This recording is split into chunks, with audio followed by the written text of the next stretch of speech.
Hello, welcome to Scope Up Sports Live. I'm Shane Holcomb alongside Jada Shore. And I hope you're as excited as we are for this show today. To start things off, the football team got in a win column on Saturday, defeating the Delaware Fighting Blue Hens 31-10. At the postgame, we had Oliver Hayes and Leo Rivera to take us through the quarterback carousel. Yo, what's up, guys? My name is Oliver Hayes alongside Leopold Rivera IV. We are at Folsom Field just a little bit after Colorado's first win of the season, a 31-7 win over the Delaware Blue Hens in Week 2 here at Folsom Field. It was a pretty handy win. The Buffs won by 24 points, but the big storyline was we didn't only see Julian Lewis today. We saw Ryan Staub as well, a three-quarterback backfield for the Buffs today in the blowout win. Leo, what do you make of that? Yeah, well, first of all, this was a premeditated three-quarterback system, as Deion Sanders told us postgame. But I thought it was interesting, Oliver. I think, obviously Staub had the best performance of the three quarterbacks. He came in and dealt 2 touchdowns for over 100 yards, through the air, which was sufficient for his reps. He came in on the 5th drive of the game after 2 series from, Juju Lewis and 2 series from Kane Salter, and he led that 2-minute drive right down the field and got a touchdown, created a spark for the offense, and, really kickstarted this victory of Colorado. Yeah, I mean, he came in at a time where he even said that he didn't expect to come in during a 2-minute drill, but he got to click in. Of those 3, he's the guy who's been around for 3 years, backed up Shedeur and decided to ride the course and decided not to transfer. So it was great to see him kind of, hit his stride. But we saw Salter come in late. We saw Julian come in for the last drive of the game. What did you see from those two, and what did you see from the offense as a whole as they were able to put 31 points up on the board? Yes, Salter was really efficient early on, within that short pass game. He was able to get it to his playmakers, took care of the football, utilized his legs a little more. We saw his, corner dash to that front pylon where he was able to make a pretty spectacular run. And I think you saw really no surprises. That's kind of the game that Caden Salter's, emulated over the last couple of years. We saw it in Liberty. That's his game. He's going to be able to run the ball when he needs to, complete those, short passes that Pat Shurmur loves calling and that this offense has really thrived on. And when you look at Juju Lewis, I think he had the more unfortunate end of the stick compared to the quarterbacks. I mean, I don't know if it was the play calls or the protection or what, but it seemed like when he was in, he just had a little bit harder time, trying to get situated and try to, sling that ball deep. So I would like to see a little bit more from him in the future. But overall, you really can't, knock any of the performances from any of the quarterbacks today. Yeah, I don't think so either. And looking at the pieces around him, Sincere Brown, he was a receiver who stood out to me, having a 71-yard touchdown from Ryan Staub. But then looking at the running back room as well, they showed up again to Kaylon Taylor. He had a touchdown, a receiving touchdown again. But Simeon Price, he had some big runs. Michael Welch added a touchdown. Looking at the other side of the ball, defense only allowed 7 points to Delaware, and the Blue Hens, they forced 2 turnovers, multiple turnovers on downs, but almost 400 yards of total offense, over 300 yards of passing in the air. What do you think of that? Yeah, I think, it showed some weaknesses on this Colorado defense. They're still playing a variety of guys. The secondary, the safety positions, you've had so many different faces. I think it's been 5 guys now we've counted just in the last 2 weeks that have taken reps at that position. They're still rotating linebackers a lot too, and cornerbacks as well. R.J. Johnson had the interception, but we've seen, Tayon Parks come in that position as well, and Preston Hodge kind of struggled in the slot as well. They're still rotating. They're still trying to gel together, but ultimately, Oliver, what you look at is the points allowed. Only 7 on the day with 2 takeaways, 2 sacks. That's a win for the defense. Yeah, they showed up when it counted, and ultimately they were able to kind of put things together in the second half. Delaware was not able to move the ball as well in the second half, as good as they were in the first half. But yeah, as you said, Coach Prime mentioned Preston Hodge, one of the captains, he needs to step up. Coach Prime mentioned that DJ McKinney also needs to step up. But that, this is a team that, a new team from last year that, has a bunch of new faces, as you mentioned, and they're just trying to learn how to mesh together and gel in things. And obviously they're going to face some a lot harder teams than Delaware. So yeah, like Coach Prime said, they'll need to tighten up. So how do you think the Buffs can do that? I think they're going to have to rely on the run game, Oliver. I know we've said it for, going on almost 3 years now, being journalists together. But I think that when they rely on the legs of, whether it's Caden Salter or if it's, Michael Welch to Kaylon Taylor, that it creates so much more in the passing game for them. Even Ryan Staub, we saw him be able to get out of the pocket a little bit, sling it deep, and have that success. And ultimately, you got to look down to all 3 phases of the game. One of the phases for Colorado that has been outstanding the last 2 weeks has been that special teams unit. And of course, Alejandro Mata as well. But one of the new faces as well has been punter Damon Greaves. What have you seen from him? I mean, I've seen everything. The dude has been pinning teams within the 10, within the 5, even on the 1-yard line on one punt today. He has been absolutely fantastic. New mate, the nickname given to him, he has been fantastic, like I said. But even looking at Buck Buchanan, I mean, every single time that he is lined up for a kickoff, he is booting it out the outside of the back of the end zone and setting up a touchback, which is something that we did not see. We only saw 15 touchbacks last year for the Buffs. But yeah, all around, the special teams is looking a lot better. but I believe that the kick returners and the punt returners could do better. How do you think that, DeKalon Taylor, Quinn Gibson, how do you think guys like that could help, make the return game more exciting? I think there just needs to be a little bit more communication. Obviously, DeKalon Taylor had that one where he fair caught it, and it seemed like the entire sideline of Colorado said no and put their hands up because he had a lot of daylight. They just got to, find more trust in themselves and confidence that they can, take that ball off and make the first man miss and create more splash plays. Because like you said, there is, not a lack of talent in that receiving game, Oliver. It's more of just taking advantage of the chances when they present themselves. But teams also know that you got a lot of skill back there, at those receiving positions. They're trying to kick it out of bounds. They're trying to directionally kick it away and not give these guys a kind of opportunity to do that. Yeah, 100%. So as we look at the Buffs to tighten up things when they start Big 12 matchups next week, heading to Houston for the first away game, we'll both be there, which will be exciting. We'll just have to see how they weather the storm as it's raining down on us. But, do they go with Ryan Staub heading forward? Do they stick with Kane Salter? Obviously, Julian Lewis got the short end of the stick. How does the offense produce against a Big 12 team? How's the defense stand up against a Big 12 offense? There are so many questions to ask heading into Big 12 play, and we'll, answer, see how those questions are answered next week on a Friday instead of Saturday down in Houston, Texas. But my name is Oliver Hayes alongside Leopoldo Rivera, and as always, you heard it here first. The Buffs look to bounce back from a tough loss against Georgia Tech in Week 1. Facing the Delaware Blue Hens, starter Caden Salter used his legs to find the end zone on the opening drive. Fans, however, clamored for freshman Juju Lewis, but he couldn't quite add any points on his debut. Against all odds, third-string Ryan Staub was called upon from there on. In an impressive 2-minute drill with under 45 seconds left, he found DeKalon Taylor in the end zone. The Buffs took a 17-7 lead into the break, and on the opening drive in the second half, Staub went deep and found a wide-open Sincere Brown for one of many connections of the day. The sophomore helped the Buffs to a 31-7 win over Delaware, passing for over 150 yards. It's no question that Ryan Staub's performance has shaken up the quarterback discussion for the Buffaloes.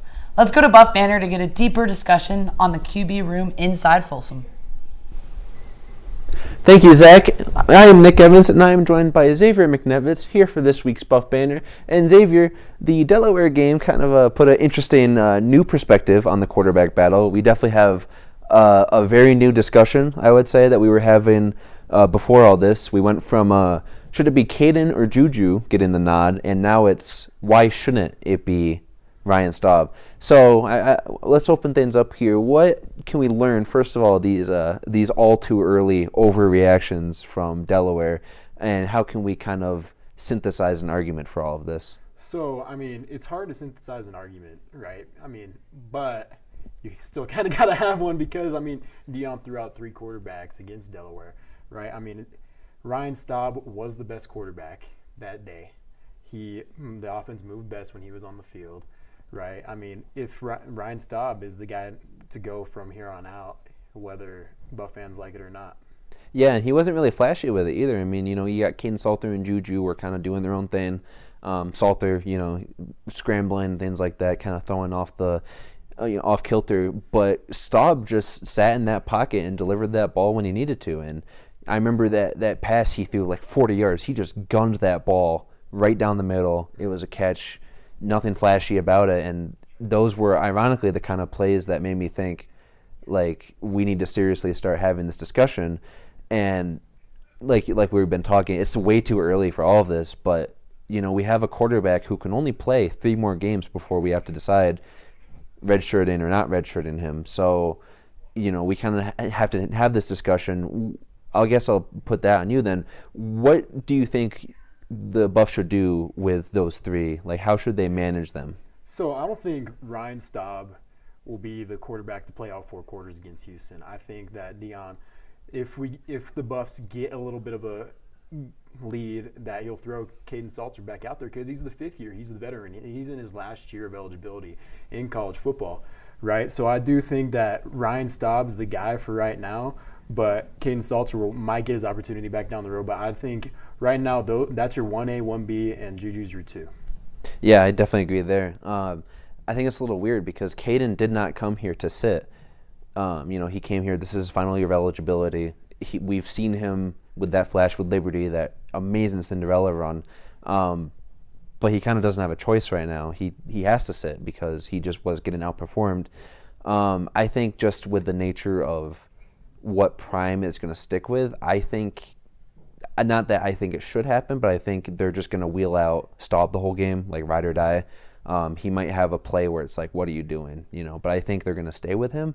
But I think bottom line, Juju, feel him out, like how he's playing, but I would say like ride those 4 games of eligibility and then consider redshirting, not because he's not ready this year. It just doesn't make sense to not preserve his 4 years and get another year out of him or let him go to the league.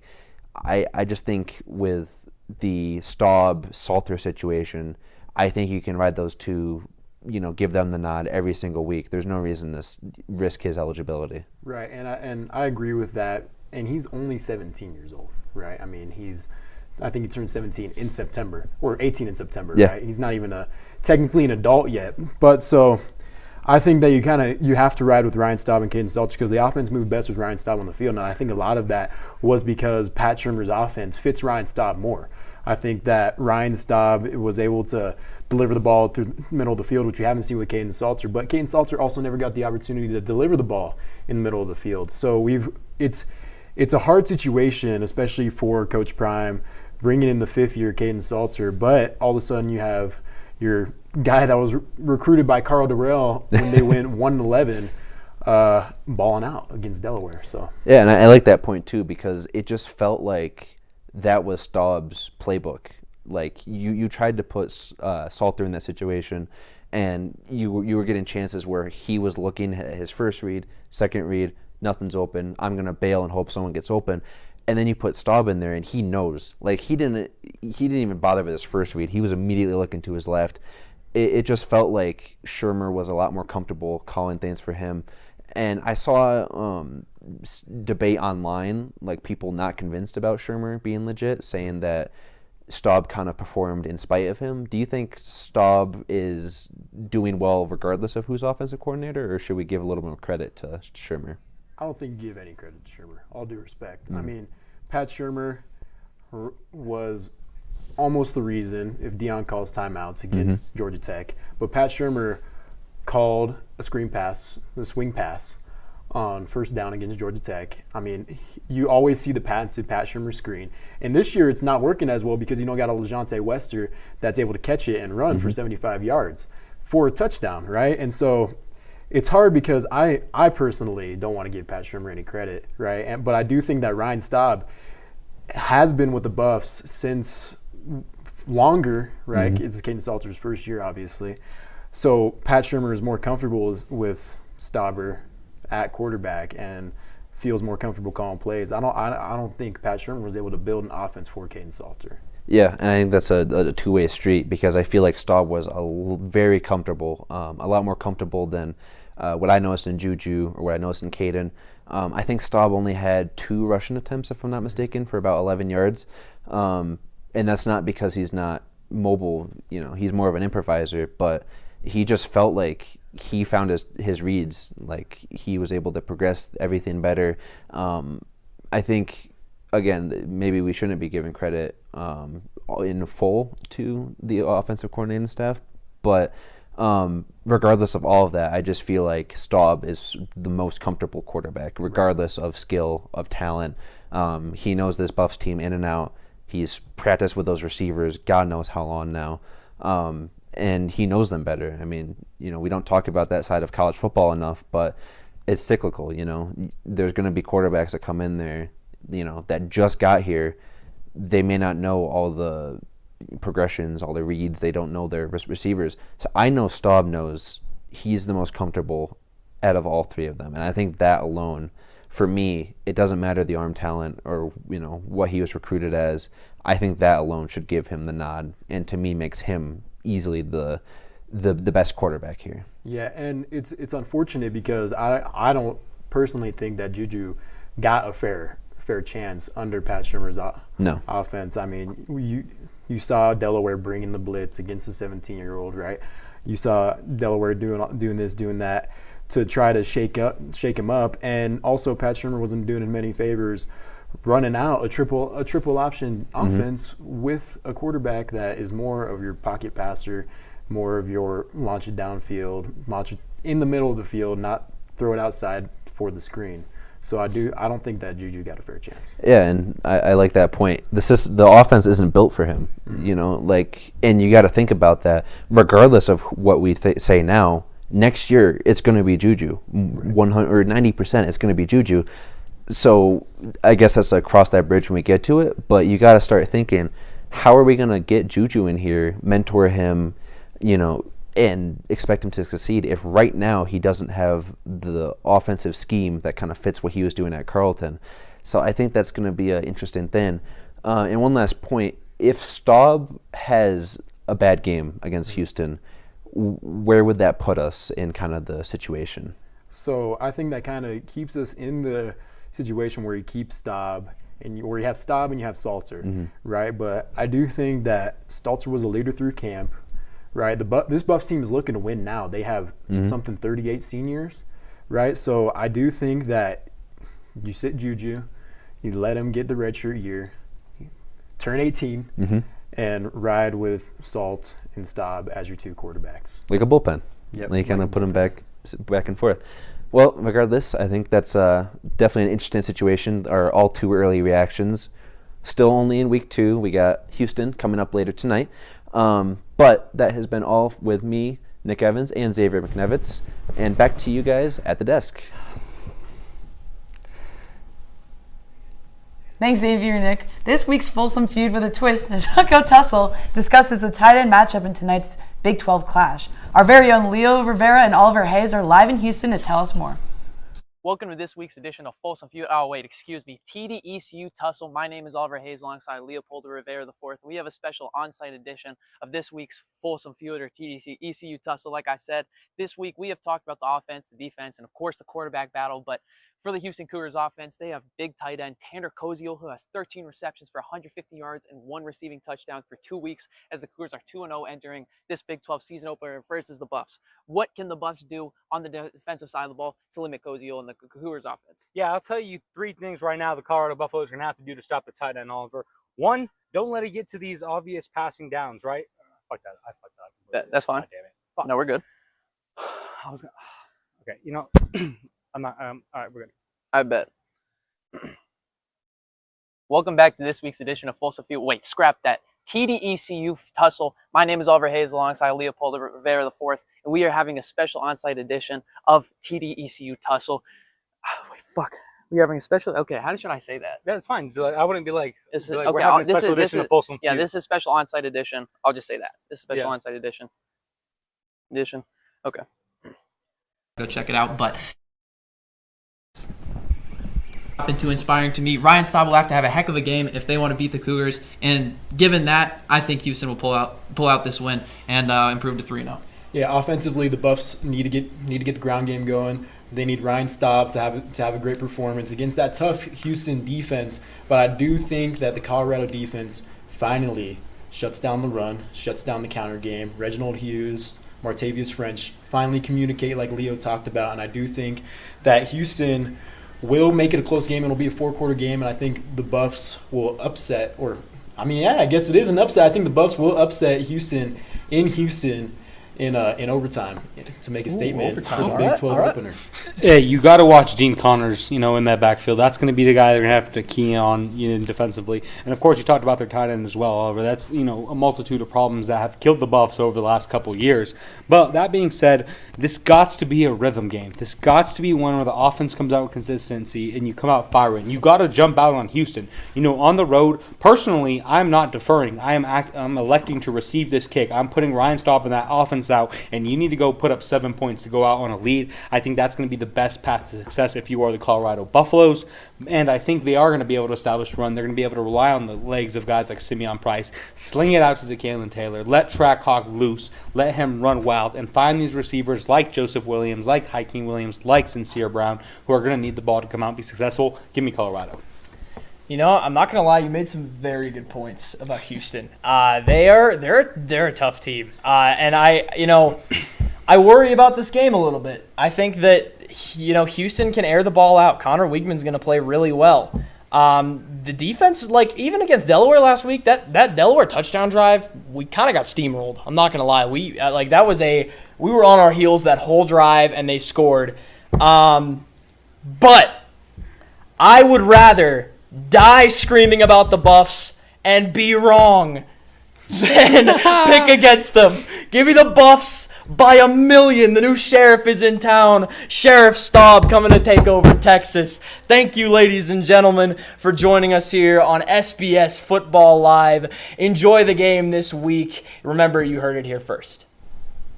Coach Prime and the new look You Pick 3 Buffs hit the road tonight for the first time this season. CU kicks off Big 12 play in Houston at TD-ECU Stadium. The Cougars enter Week 3 undefeated, one of 8 Big 12 teams still without a loss.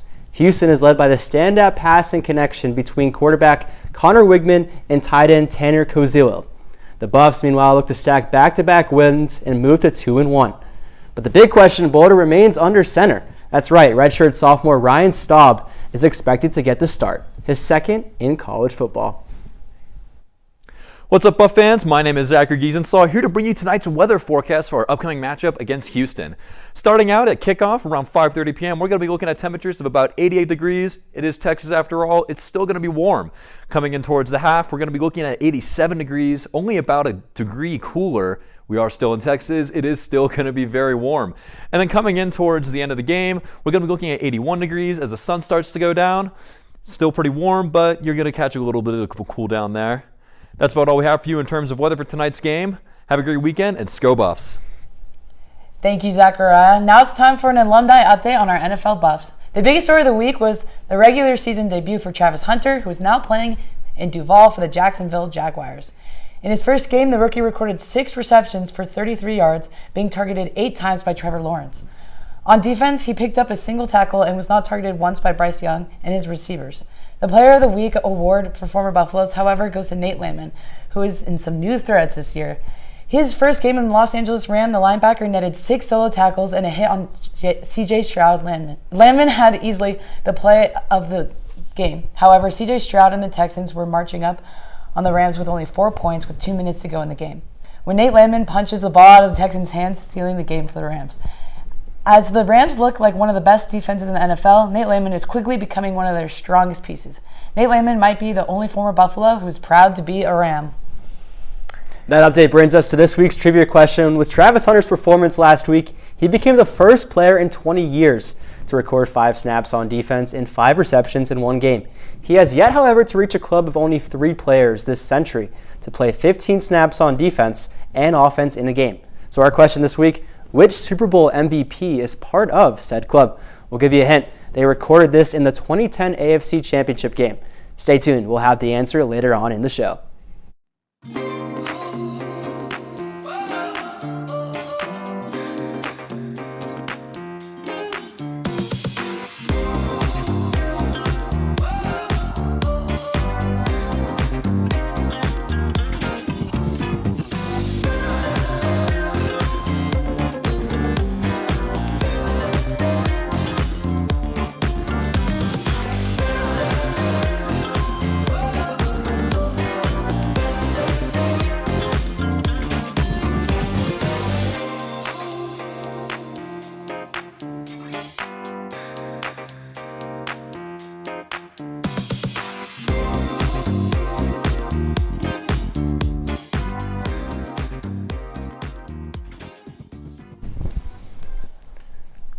Women's soccer dropped their first game of the season Sunday. Wisconsin was able to hold the Senegal Bluffs offense to a clean sheet in a 1-0 win.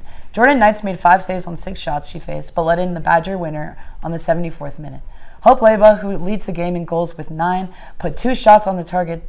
The Juffs have generated plenty of offense with 9 corner kicks. This included a late 86-minute corner kick that came oh so close to finding the equalizer. Coach Danny Sanchez and the soccer team bounced back from their loss to Wisconsin 2-0 win over the Denver Pioneers on Thursday.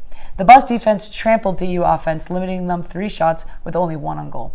2 shots before the 10th minute put the Buffs in an early up in Denver. The offense continued to apply pressure, outshooting the DU 20-3. The 2-goal lead held until the final whistle, giving the Buffs their 14th consecutive Denver Derby win. As Colorado looks towards the rest of its schedule, a few key games stick out. Big 12 play starts next week, and that includes number 14 TCU to begin the month of October. And later on, the Buffs will travel to Provo to take on the number 12 ranked BYU. On the 21st, meanwhile, the last conference regular season game will be against Kansas on October 30th. The Big 12's tournament commences shortly after. The Buffs open the Big 12 play against Kansas State after dropping their first game of the season. Colorado looks to bounce back and improve to 6-1-1. K-State enters on a 4-game winning streak, fueled by star striker Hannah Palmer, who has 3 goals and 3 assists this season. The last meeting between these teams ended with a Buffs win on the road. This weekend at the CU Event Center, the volleyball team will be hosting their annual Invitational. This tournament features 4 teams: Arkansas, Toledo, Denver, and CU. The event kicks off at 3 p.m. today when Denver faces Toledo. And following that, the Buffs will take on Arkansas at 6 p.m. for their home opener. On Saturday, Denver faces Arkansas at 3 p.m., followed by Colorado and Toledo at 6. To wrap up the weekend, the teams get an early start when Toledo takes on Arkansas at 11 a.m. Finally, the Black and Gold will play Denver at 2 p.m. with a Gold Rush game theme to conclude the Invitational. It marks the final tournament for the Buffs before their first regular season game against CSU. Make sure to pack the event center because you do not want to miss this. And looking at next week, the Buffs take on the Colorado State Rams in Fort Collins. Both teams will duke it out on the coveted battle for the Golden Spike. The Buffs have won 2 of the last 3 times they played in Fort Collins, dating back to 2022. The Rams sit at 3-3, while the Buffs have yet to pick up their first loss heading into this weekend's Invitational.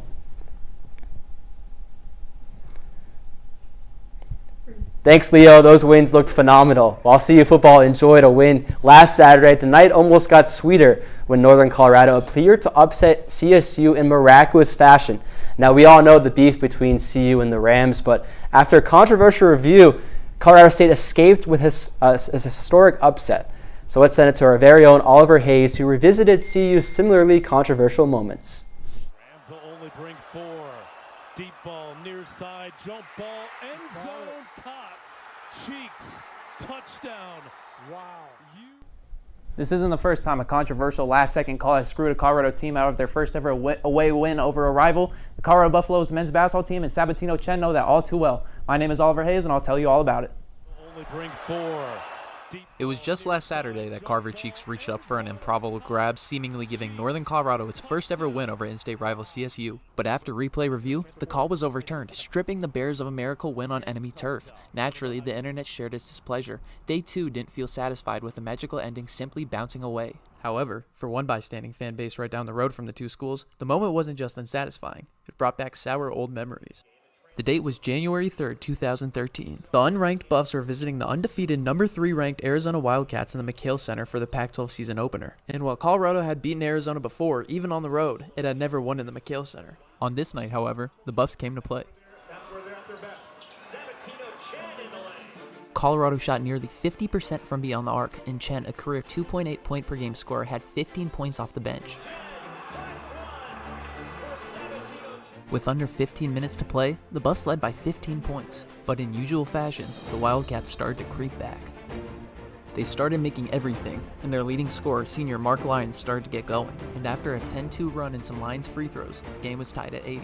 Colorado had the final look.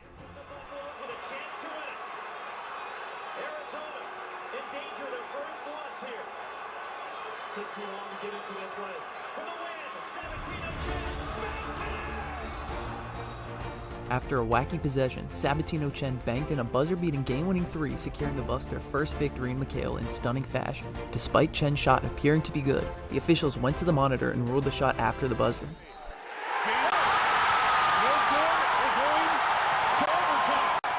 After 5 minutes were put up on the clock, the rest was history. Oliver Hayes, ScoBuff Sports.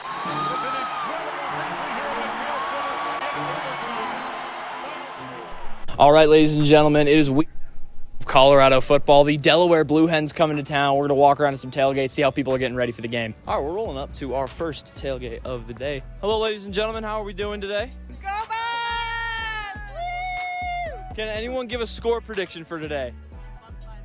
Buffs by $1 million. 24-31. Go Buffs! 24-31. All right. Is anyone excited to see Julian Lewis today? He's going to be playing. Yeah? Yes. What are we doing to prepare for the game today? Eating food. Prosecco. Prosecco. We're celebrating the Buffs. Yeah, so you have to, of course. Dasher. Is Dasher a key part of the tailgate? Of course. Dasher, what are your score predictions for the game today? A blowout. Smell rotisserie chicken. I like that. All right, we are rolling up on Farron Field here today. Got a few more tailgates popping up. How are we feeling about the game today? Feeling good. Let's go Buffs. Pressure's on. All right, let's see. Ooh, bang. Give me some. That was a heck of a shot. Oh, man. Well, hey, that was a pretty good performance with the pressure being on. All right, ladies and gentlemen, we are out here on the practice field. This is where most of the tailgating is going on so far. We're still pretty early. It's a 1:30 kickoff. It's also Delaware, so Delaware doesn't sell a whole ton of tickets. What are we grilling up over here? A little bit of breakfast. How are we feeling about the game today? Are we feeling as good about that? Probably win by 35, 40 points. Win by 35, 40? Yeah. What are you guys doing other than this to get prepared for the game? Anything else today? We're getting up. And, yeah, dude. It's game day. Yeah, happy game day. All right, can we see you guys draw up a play that you want to see from the Buffs today and run it? 100%. Let's do it, fellas. Play action. Play action. Set, hike. Let's see it. Oh! Dropped in the bucket. Oh, no! Heck yeah, that was a heck of a defensive play. All right, we have rolled up to probably the biggest cluster of tailgates today, and we have our second dog of the tailgate. I wanted to know, who is this that we are joined by? This is Rosie. Rosie, it is nice to meet you. Rosie, how are we feeling about the game today? As for y'all, how are we feeling about the game? How many points do we think CU's putting up on Delaware today? 34? All right. Do the games feel a little less like the start of the game feels a little more mellow without Ralphie? 100%. We need to bring the energy. Bring the buzz up. Get Ralphie back out there, you know what I mean? I would rather have a walking Ralphie than no Ralphie. Yes, agreed. What's Chip's 40 time? How many points are we putting up on Delaware? What are we favorite? 21? I say 29. 29? 29 on Delaware. 29. I think we hang a 40 spot. We call it good. 40 spot and call it good. All right. How many points do we think Julian's going to be accountable for? I think he throws 2 tuds, maybe runs for 1. Call it 21. And then he chills. Perfect. Yeah. Keep him safe. Hey, keep everybody safe today. Oh my goodness. I will come back. I know. I got to get someone to feed me. What are we doing to get ready for the game today? Nice. Mimosas. Hey, go mimosas and go Buffs. Ladies and gentlemen, how are we doing today? Feeling good? Feeling good? How many points are we hanging on Delaware? Oh, yeah, get him out of the shot. All right, so that's going to wrap it up for this week's Tailgate Takeover. We are going to head into the stadium now. Lots of fans out here today. Going to hopefully be even more once we get into conference play, but Delaware about to get a whooping on in just a few moments. Take care, everyone. Welcome to Folsom Feud. I'm your host, Colby, here with 3 contestants today, Lincoln, Balin, and Kieran. Lincoln, start us off. I'll take game day etiquette for 200. All right. This is the best way to show respect during the CU fight song. What is standing, singing loud, and raising your hand in the hook 'em horn sign? Not what we're looking for. Balin, you have an answer? What is stand up, sing loud, and do the Ralphie horns? Correct. Balin, the board is yours. Give me tailgate traditions for 400. All right, here's the answer. The must-have item to wear on game day to show your Buff pride. Kieran? What is black and gold? That's correct. Nothing says school spirit like those 2 colors. Choose the next one. Let's do fan etiquette for 600. Fan etiquette. The proper response when you hear someone yell, "Go Buffs." What is Skull Buffs? Skull Buffs is right. Looks like we've got some true Buffs fans here. But thank you all for tuning in. Thank you to our contestants, and see you next time. The tennis team is in the midst of their first action of the school year, thanks to sophomore Lyra Alexson and junior Ema Bubalo. Their pair will represent the Buffs as a duo invited to the Battle of the Bay Classic. They will spend their weekend competing in both singles and doubles play against a field of 60 other specifically invited players. The men's cross-country team swept the top 4 spots of the Gig-Ledbetter Stampede. Wilson Georges and Lucas Hogg crossed the finish line at the same time of 17 minutes and 40 seconds. On the women's side, freshman Georgia Bell led the team with her 14-minute and 32-second finish. Both teams will be back in action on September 20th at the Roadrunner Invitational, hosted by Metro State. Hockey's back in Boulder. Men's D1 team returns to the CU Rec Center this weekend to open up their season. The D2 Denver Pioneers will make short trek up to 36 to play the Buffs Friday at 7. Catch all the hockey games live right here on Go Buff Sports. Like and subscribe. Last weekend, all three men's club soccer teams secured their campaign. Team Gold took down Wyoming Cowboys by a final score of 7-0 to start the season, and 1-0. Team Black defeated Colorado State Rams in one of their home opening 1-0 to improve one win in the young season. Team White began their season by welcoming the Northern Colorado Bears to Boulder with a 15-0 clobbering. Team Gold will be back in action tonight when they host the School of Mines at Kittredge Field. Broadcasted live on Go Buff Sports at 7 p.m. Like and subscribe. All three teams will take the pitch again this weekend. Team Gold will travel to Colorado College on Saturday, and Team Black will host Team White host Colorado College and Regis, respectfully, both on Sunday. Women's club soccer teams took home wins in their first games of the season. Last Sunday, Team Silver defeated Mines in Golden by a score of 2-1. Team Black beat Colorado College on the road 2-0. These teams will be busy this weekend with Team Black traveling to Fort Collins to take on CSU tomorrow and Team Gold playing Colorado Mesa. On Sunday, Team Gold will play Utah and Team Silver faces Colorado College at noon here in Boulder. Hey Buff fans, I'm Kieran Walker, and we are back with this week's top 5 plays in Colorado sports. Enough yapping, we're getting right into it. With our number 5 pick this week, we go to CU versus Delaware from last weekend. Julian Juju Lewis, 17 years old, in his first career appearance at the collegiate level. It's passed off to Simeon Price, running up the right side, and he hurdles over a man and is chased out of bounds. And that is how you start off your collegiate career as a quarterback, let me tell you. Let's go to number 4. We had that same Delaware game, this time in the end of the third quarter. Fumbled and blocked by Alex McPherson, and it's recovered by Colorado. Oh boy, that is how you play football against a team coming in at the FBS level, playing their first game as an FBS opponent. The sideline loves it. Let's go to number 3 now, where we have a club soccer radio-esque stream. Errant pass by the keeper. Roberts puts it into the corner. Another goal. 15-0 was the final score. Is that lacrosse, man? I don't know. But let's go to number 2 now. We have Texans. We got some CU alums here. CJ Stroud. A little pass out here to Dare Ongabala. And it's fumbled and recovered by Nate Landman of the Los Angeles Rams. He runs to the sideline, and they love it. Whoa, boy, some big fumbles this week in football. And let's go to our number 1 spot, where we have Ryan Staub starting at quarterback for Colorado. He rifles this one downfield, and it's caught by Sincere Brown at the 40, and he's going to take it to the house for Colorado. And oh my goodness, that is how you celebrate. Martin Luther Staub hitting the Shador as he gets his second touchdown of the year as a Buffalo. That's going to do it for our Plays of the Week this week here on SBS. I'm Kieran Walker, sending you guys back to the desk. Here we see Xavier McNevitz working on his reader for the live show. If we didn't have these readers done by Thursday night, chances are we would not be airing this show right now. Be like Xavier. Get your readers done. And don't forget to click save so that you don't lose any of your hard-earned work. Hey Buffs fans, Sophia Scaturo here with this week's Rapid Fire. We've got a packed weekend of CU sports, so let's jump right in. Right after this show, CU football hits the road to Houston. Kickoff at 5:30 p.m. Be sure to tune in on ESPN. Later tonight, men's D1 hockey drops the puck on their season opener against Denver, 7 p.m. at the CU Boulder Rec Center. Friday and Saturday this weekend, volleyball takes over the CU Event Center for the Buffs Invitational. Every match is streaming on ESPN+, but if you're in town, head down to the Keck to help the Buffs set the tone for the weekend.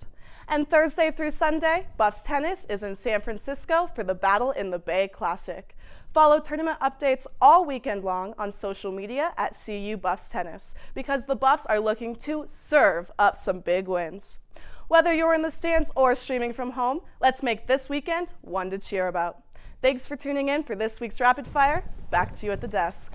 Thank you, Sophia. Now it's time to answer this week's trivia question.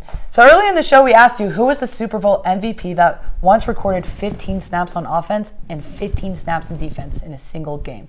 And the answer is, drum roll please, Julian Edelman during the New England Patriots victory in the 2010 AFC Championship game against the Baltimore Ravens. Edelman played as a wide receiver and slot cornerback. We close with our tweet of the week, certainly on one of the most unlikely comparisons after quarterback Ryan Staub's impressive showing against Delaware last Saturday. He discussed a dream on TV that motivated him to stay in Boulder rather than transferring somewhere else. Arm around shoulder, you can see Coach Sanders smirk up as Staub discussed his journey. Before saying how proud he was, Coach Prime likened the redshirt sophomore to a civil rights icon. Take a peek. What did you see out of this guy who came in just before the half and balled out for you? I saw what I've been seeing at practice for the last few years. Like, this is who he is. This is who he's always been. He just needed opportunity. That's all he needed. Well, you're a team first guy. You're a backup to Shedeur. Stayed on this team this year with two quarterbacks coming in. Why? I had a dream, and I saw something, and I just wanted to chase it. I love being here. I love playing for Coach Prime.